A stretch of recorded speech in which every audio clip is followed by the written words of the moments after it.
Donald Trump is having a terrible morning. His regime was just sued by the families of victims of those crimes against humanity the regime is committing off the coast of Venezuela, the war crimes where people are being killed off of the fishing boats. Family members of two Trinidadian men who were killed in a U.S. boat strike in October have sued the U.S. government, accusing it of wrongful death and extrajudicial killings. The lawsuit is the first of its kind to be filed against the Trump regime. Can you say discovery? And the family members are saying these people weren't drug dealers. They were on a fishing boat. They were murdered in these extrajudicial killings. And this family is demanding answers. Also, another performer has withdrawn from the Kennedy Center and said, Donald, I quit. This is utter humiliation for the Trump regime, as Donald Trump has illegally called the Kennedy Center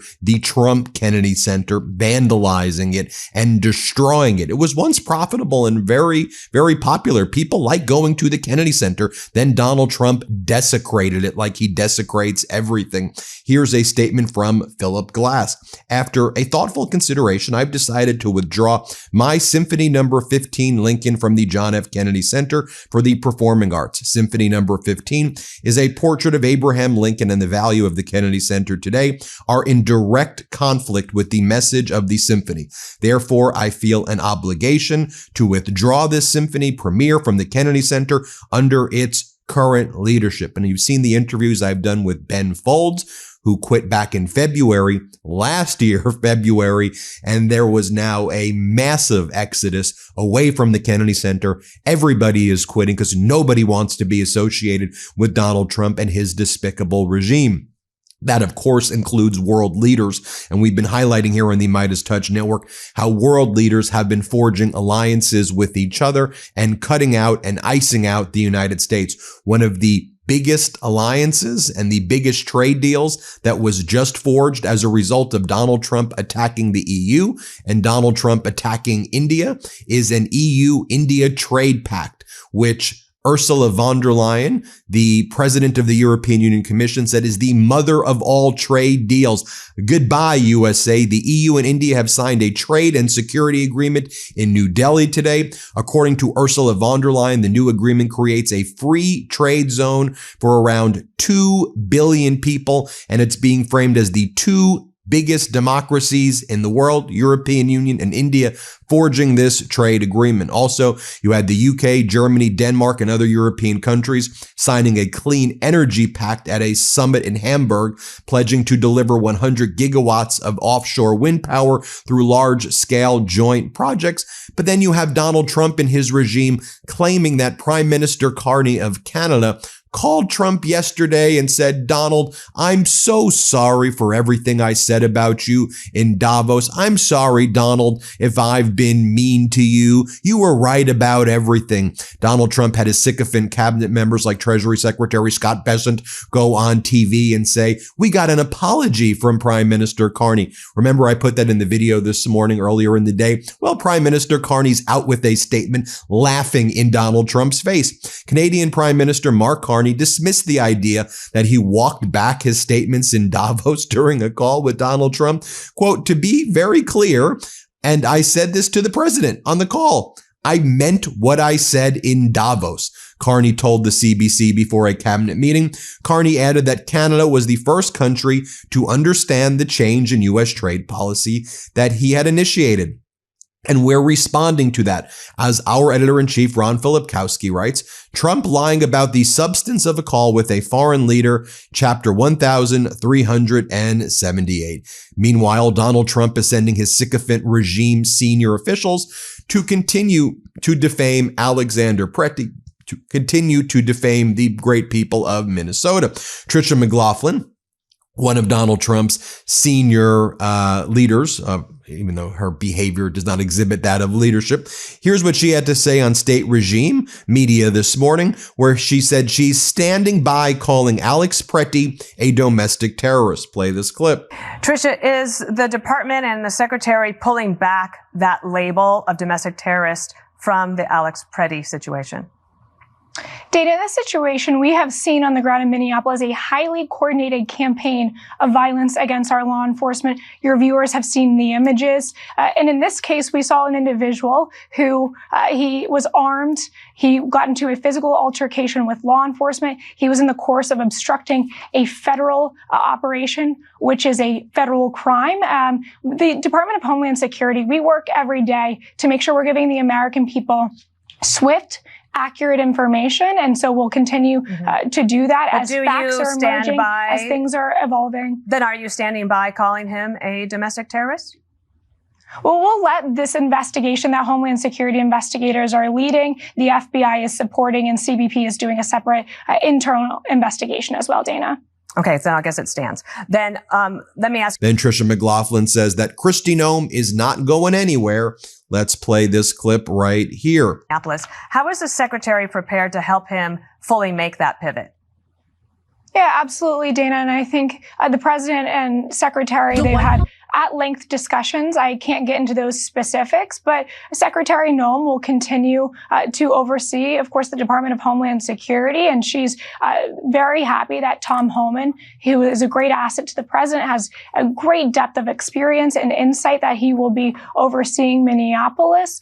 Secretary Noem has also been overseeing FEMA. She's been living there for 3 days during this storm, as well as U.S. Coast Guard, TSA, Secret Service. So her portfolio is really huge, and she'll continue with CBP and ICE. We've arrested and deported over 700,000 criminal illegal aliens. Yes, I want to get to that. 2.1 million self-deportations, and she'll continue with that work. Okay. Tax season is right around the corner, and if you're already dreading it, it's time to stop doing this alone.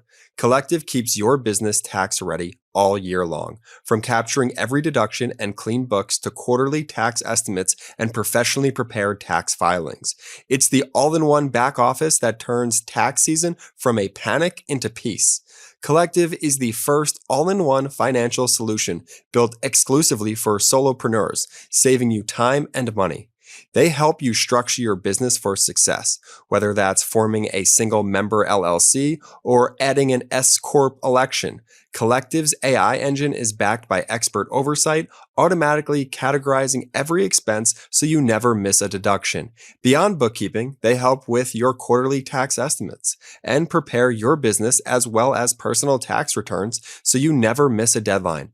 Your membership with Collective also includes integrated customizable invoicing and a seamless payroll solution for S-Corp owners, which unlocks the potential to save thousands in self-employment taxes. With Collective's community and support, you can finally take the solo out of solopreneur. Right now, Collective is giving you 50% off your first 2 months when you go to collective.com/Meidas. That's 50% off your first 2 months at collective.com/Meidas. Collective.com/Meidas.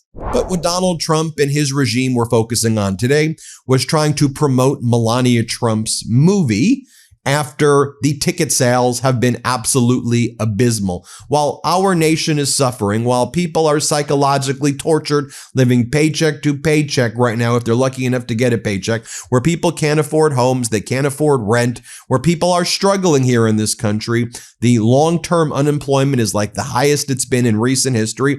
They're promoting Melania Trump's movie where Jeff Bezos at Amazon gave Melania $40 million for a movie that nobody wants to see, put an additional $30 million into promotion, put it into 1,400 theaters across the country that no one wants to go to. But here's what Melania had to say this morning. Play this clip. It was wonderful to have so many world leaders with me on Saturday from all different fields. And we were celebrating it, and the reception of the movie, of the film was very warm. And then Melania says that she was very instrumental in the East Wing of the White House, that she was very instrumental. Who wants to tell her that the East Wing no longer exists? Here, play this clip. This story was never told before. So the audience will see me, how I manage my business, my philanthropy, family, preparation for the inauguration, and also establishing the East Wing for the White House. how I managed all of that in 20 days prior to the inauguration. Transition from private citizen to being a first lady again. Now, one of the things we're hearing from our sources as well is that the Democrats will be calling for the impeachment of Kristi Noem. We've heard a lot of Democrats calling for the impeachment of Kristi Noem already, like Congress member Pat Ryan, who says impeachment exists as a last resort to be used only in the most grave and egregious offenses against our country.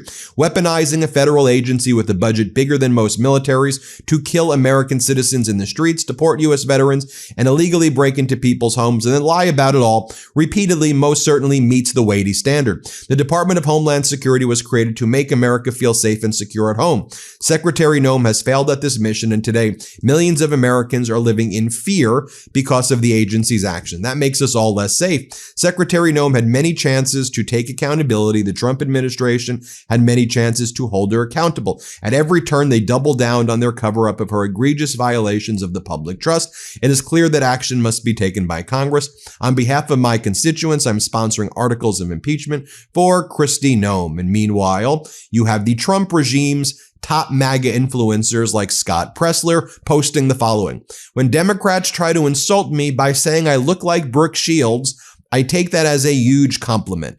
I think she's absolutely gorgeous. Folks, that is the MAGA movement today. And meanwhile, we're also learning that ICE is arresting, well, we know this before, but New York Times confirmed, ICE is arresting refugees in Minnesota who are in the country legally, flying them to Texas, re-interviewing them, and then releasing them without a way to get home. And by the way, have you seen these photos right here of what's been going on in Texas outside of this detention center, this Delhi detention center, this concentration camp? Do you see how the prisoners were having this protest outside of this facility? And it just looks absolutely dystopian and horrifying. Take a look at this image of the protest right here at the Delhi, Texas detention center. They like dress the migrants or people here like it's like Squid Games or something. I mean, it is a horrific sight. The people are suffering. They're screaming, "Let us out! Let us out! Let us out!" The horrors that are going on in these facilities. I mean, we've known last year 30, 40 people died. This year already in January, every other day someone's died at a detention facility. Horrific war crimes taking place within the United States, crimes against humanity. Hit subscribe. Let's get to 6 million, and thanks for watching. The truth is more important than ever. Check out our new Truth Over Lies collection at store.MeidasTouch.com. All 100% USA union made.